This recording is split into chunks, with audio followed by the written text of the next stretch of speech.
You're listening to the Heart of Giving podcast with Art Taylor, powered by bbbgive.org. Here we explore the motivations that form the basis of giving and service. We inspire generosity and celebrate the transformative effects that giving and service have on the human spirit and on community. The conversations featured on the podcast also uncover giving strategies that educate and provide tools to help listeners make impactful gifts of both their time and money. We hope you enjoy this episode. This is the Heart of Giving podcast, powered by bbbgive.org. Give.org is the nation's standards-based charity evaluator, and it's your one-stop source for information on giving and reports on the most asked about charities. I'm Art Taylor. Today, my guest is the CEO of World Neighbors, Kate Schecter, and I can't wait to talk with her about her fascinating life working in continents around the world to make change. Kate, welcome to the Heart of Giving podcast. Thanks so much for having me, Art. Kate, tell us a bit about World Neighbors and the work that you're doing in so many different continents now. World Neighbors is a 73-year-old organization. It was founded by a man named John Peters, who had been a chaplain during World War II and had been stationed in the Philippines, and he had never seen the kind of poverty that he witnessed while he was there. And he said to God, in a very difficult moment, if I make it home, I really would like to address this in some way in my lifetime.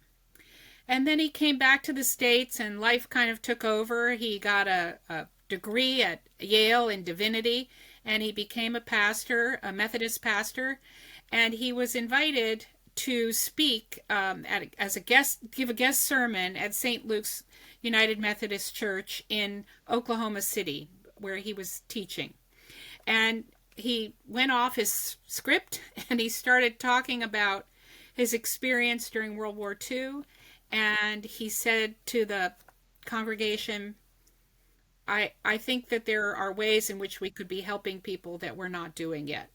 He was way ahead of his time in terms of, and so anyways, that's our kind of foundation story. We are not a faith-based organization, although we did originate in this sermon in a church. And what I like to tell people is we're all extremely spiritual. We take our work to heart, and when we're in these many countries with many different religions, we find that the people that we're working with are as spiritual as we are. Well, wait, tell me more about this. He was way ahead of his time. I like people like that. Tell me more about that. He was he understood in 1951 how important it is not to give things to people, but to help them to help themselves. Self-help. He understood the importance of the dignity of every human being, even the poorest of the poor, and that when you hand them a fish, they never learn to fish themselves. Right. And that is really the core of the entire methodology. I'll tell you, Art, at times it's not that easy. People offer us all kinds of fantastic in-kind donations. They've got medicines they want to send overseas. They've got equipment, etc. We do not hand out anything.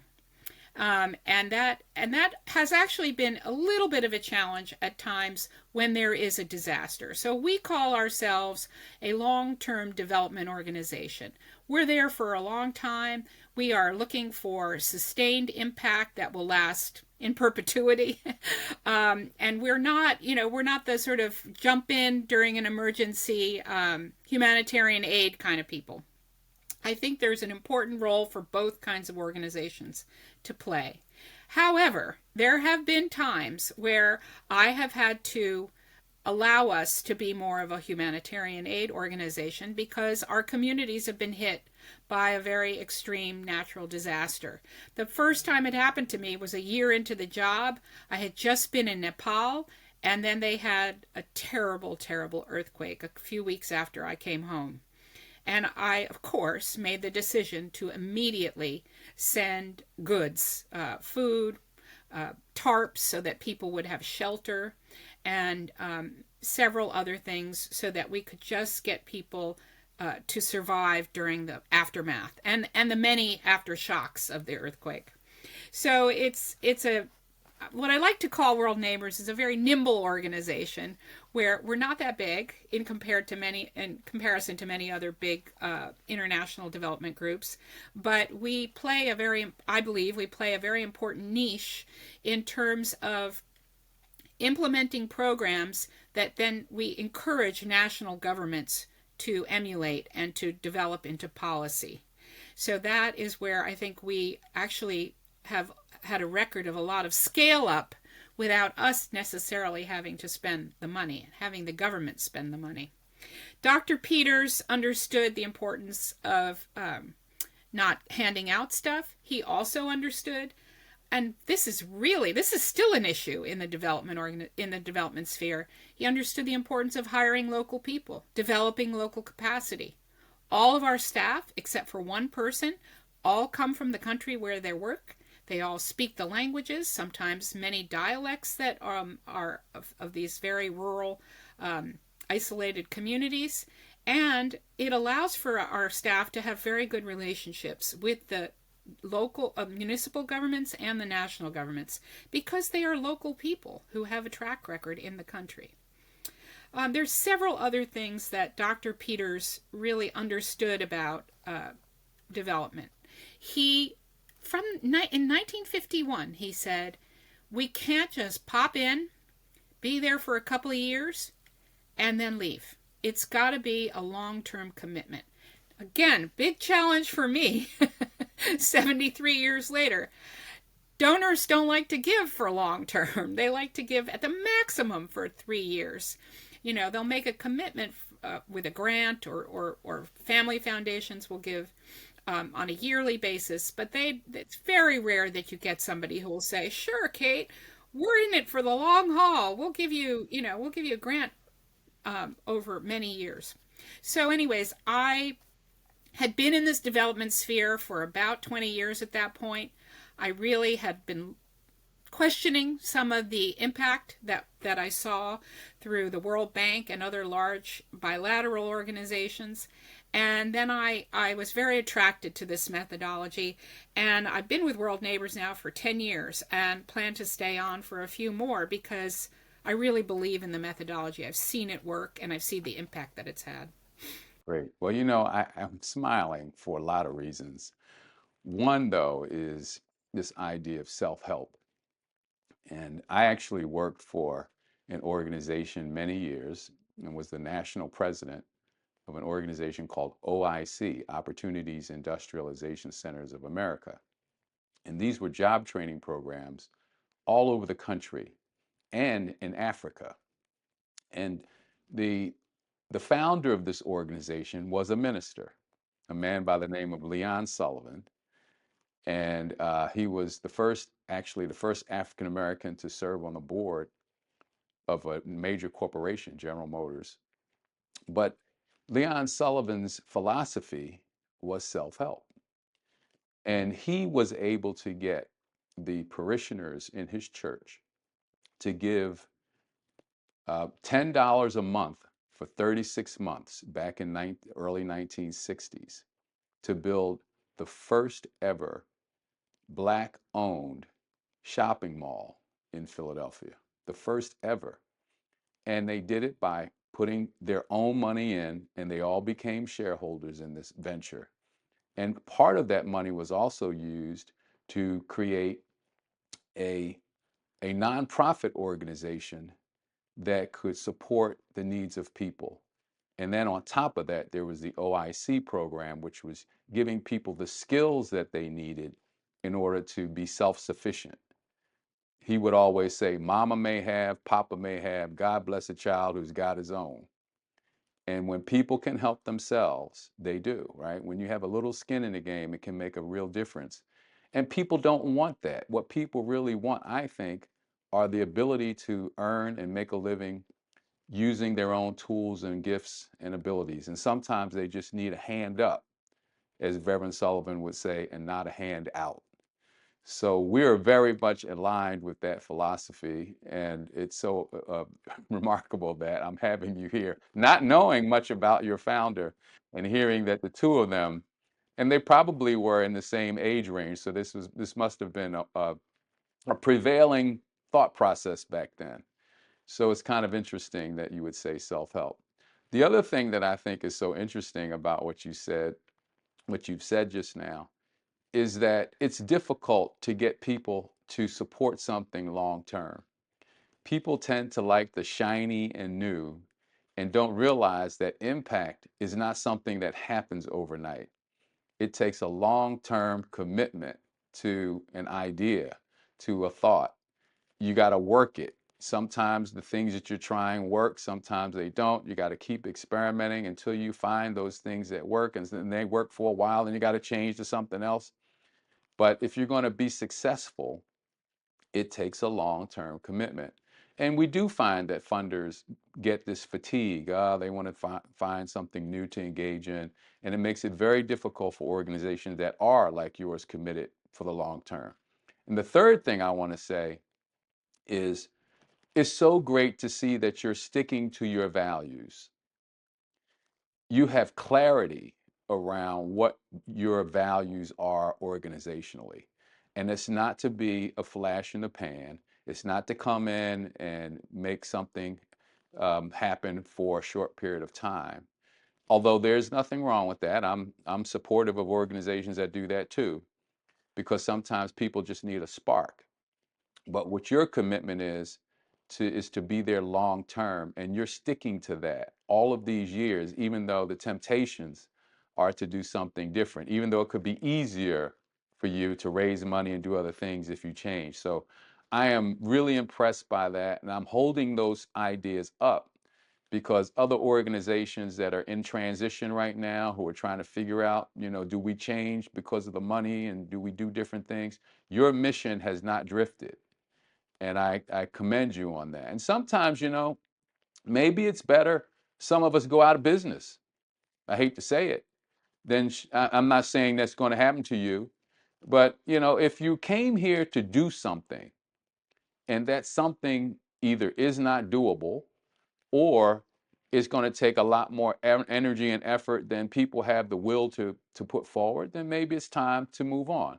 But that's clearly not where you are. Where you are is where you're doubling down on it. You say you're going to find this money. Let's talk about that. Let's talk about how you go about getting the support that you need in this really tough funding market. Well, just one thing I want to say about one of the things that you pointed out. So it's just fascinating to me to hear your story about the work that you were doing, and the story about the $10 a month from each congregant.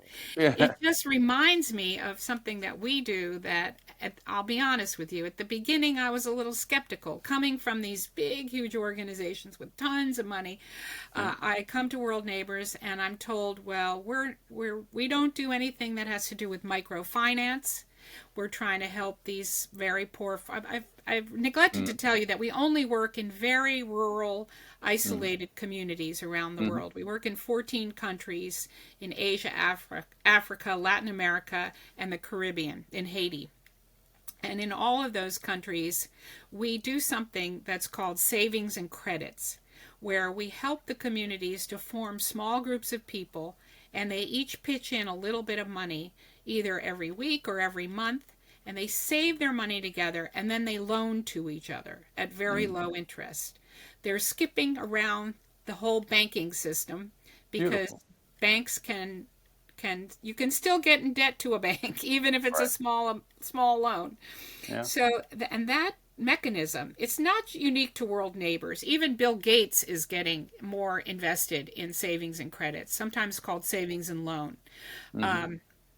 I come from the generation where savings and loan can have some other connotations. Yeah, So I know, I right? like to call it savings and credits. But anyways, it's incredibly effective. I mean, I've been up in the mountains in East Timor where it's all rocks and you can't imagine how these people survive. and I'm sitting in a group with a small group of people who are sort of the leaders of the community, and they say to me, "Oh yeah, this year we saved $36,000." And I'm like, "Oh my gosh, $36,000! I sure hope you're got that under lock and key." Right. And so it really is impressive to see how that methodology that you're talking about from the 1960s Right. can still have the same impact. And this and I think it's really important also to emphasize what you said before about ownership. Yeah. So when you hand somebody a piece of equipment, or you hand them money, they didn't earn it themselves. They didn't make the investment, and they see it as a gift to them. They don't feel that same level of ownership. And Yeah. unfortunately, most of us in the development sphere have gone overseas and seen discarded donations. I used to Hmm. work in healthcare. I saw in parking lots tons of discarded furniture, beds and other types of medical equipment that, for whatever reason, didn't work in that country, and so they just chuck it. Now, Yeah. if they had bought it themselves, they would have a lot more investment in maintaining it themselves. So I Absolutely. think those qualities are really important. Well, how did you come to this work? Tell me about your background and what led you to getting here. I I know you've I worked in. actually I got a PhD in political science and thought I would teach for my career. I Mhm. taught at the University of Michigan for 4 years, and then my husband and I decided to move back to Washington, where I grew up. I went to high school in D.C., Mhm. and I got a job with the World Bank. And right at that time, my specialty was, and well, I still follow the former Soviet Union and the former republics. And the World Bank was just starting to do a lot of work in that part of the world. And my dissertation was on the Soviet healthcare system. So I got involved in healthcare development over there. And I worked in Washington for almost 20 years in the development sphere. I worked for a nonprofit there.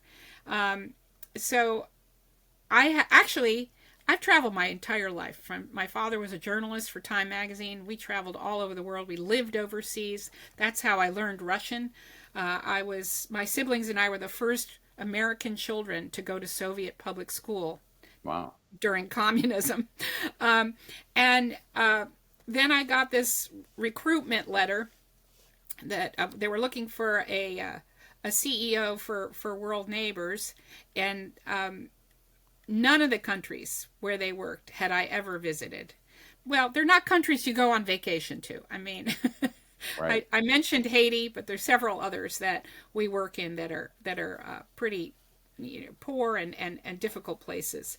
I've loved traveling to these countries.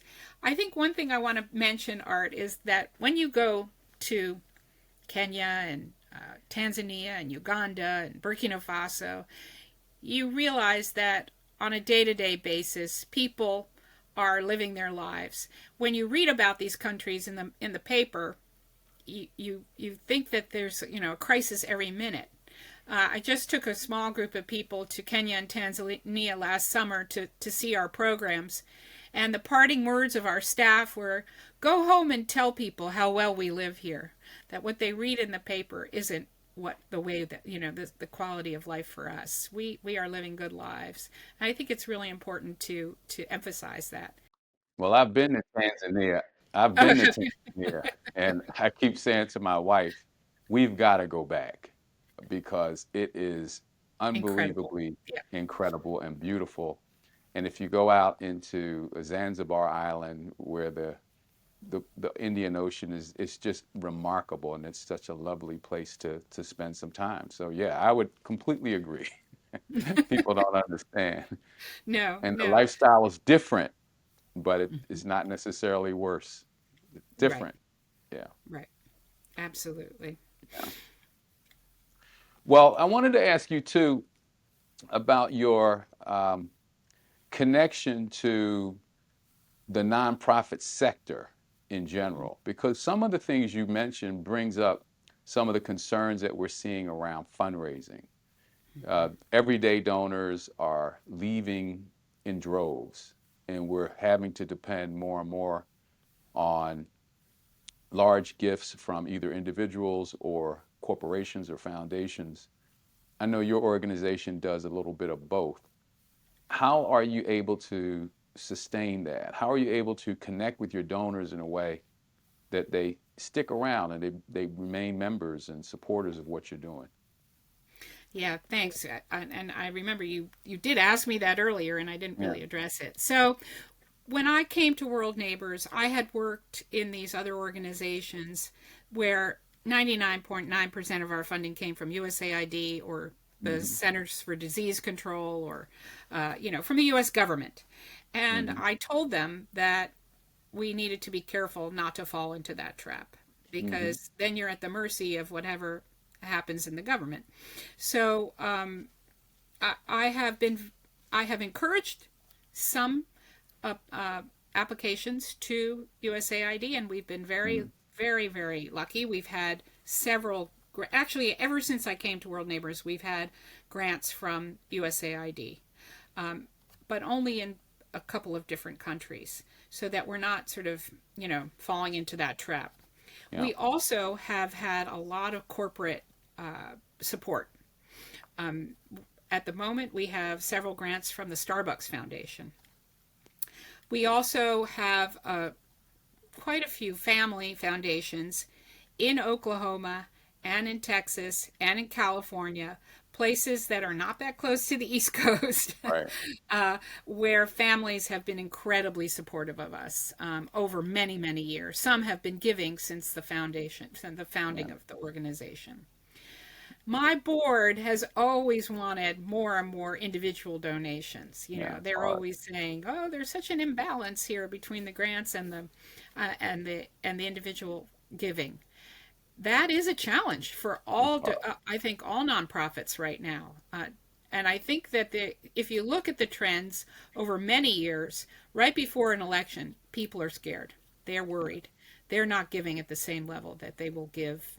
I think once this is we've gotten past the election. Hmm. So I've I've I've always argued that the grants will be multi-year in most cases.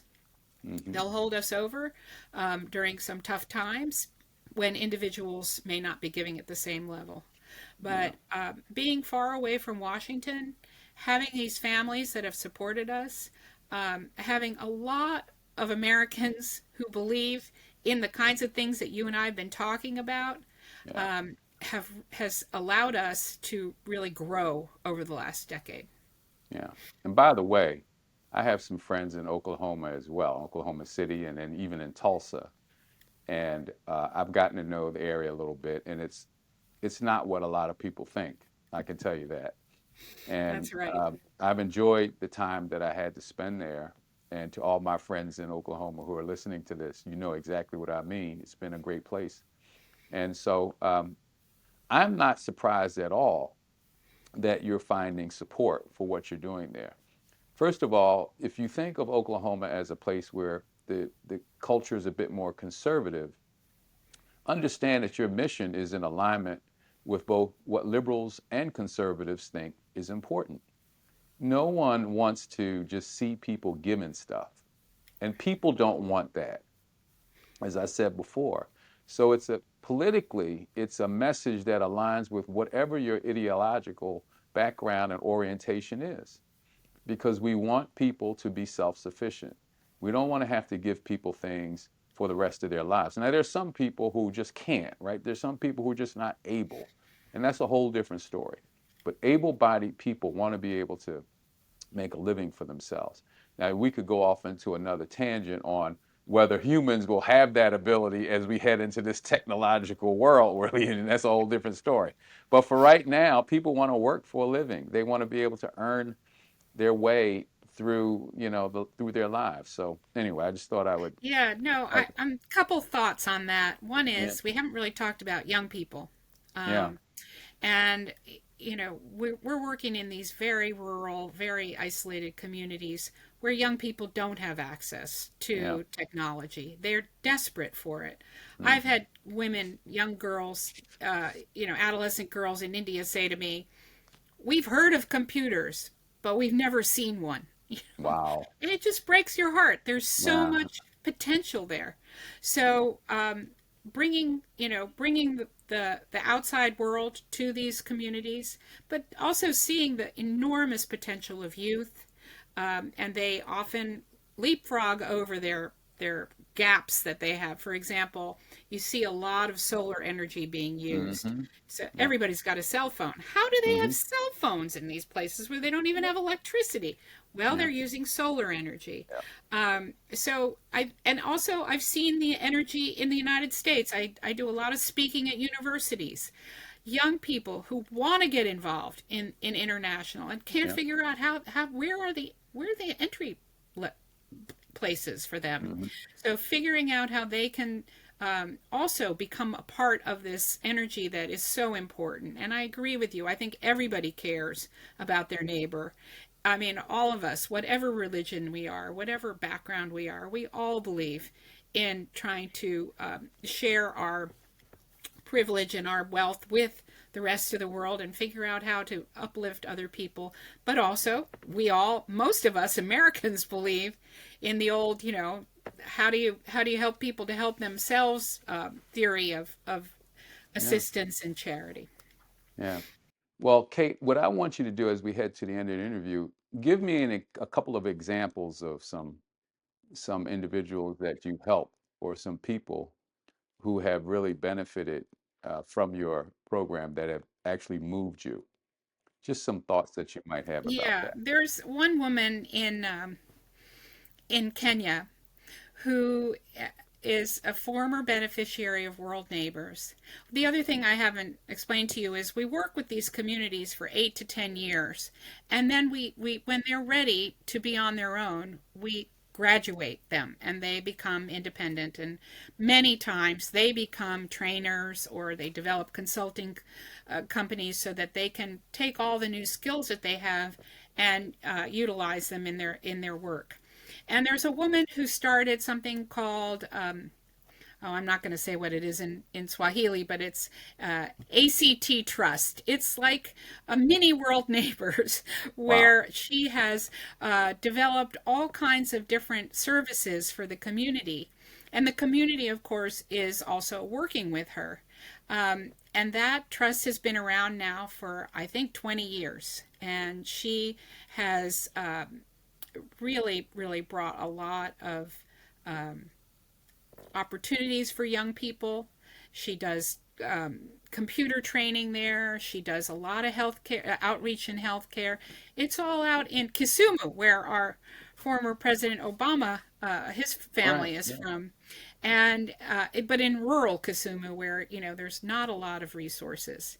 So she's one of my stars. I love to talk about Judith, who has really kind of taken it and run with it, and now has made this community quite middle class in many ways. Mm. People are living so much better. Another good example is of women that I've met both in India and in Nepal who are of the lowest caste. They don't like to use this term anymore, but they're untouchables. They're called Yeah. Dalit. Yeah. And through our programs, we help women to get over this bias about each other. So we force different caste levels to work together. And if they want to be part of the savings and credits, they've got to just all work together. And I've had several women come up to me and say, I used to be an untouchable and nobody would come near me.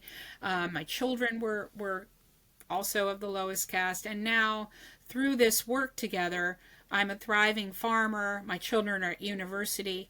So, overcoming, of course, the whole caste system is illegal. They're not supposed to, you know, maintain these kinds of different levels of opportunity for people. But as you know, what is in the law and what is actual are two very different things. Very different thing. And so being able to help all of them to work together, get it past their own their different religious differences, their different caste differences, has been really inspiring for me. Well, Kate, listen, I want to thank you for joining me on the show today.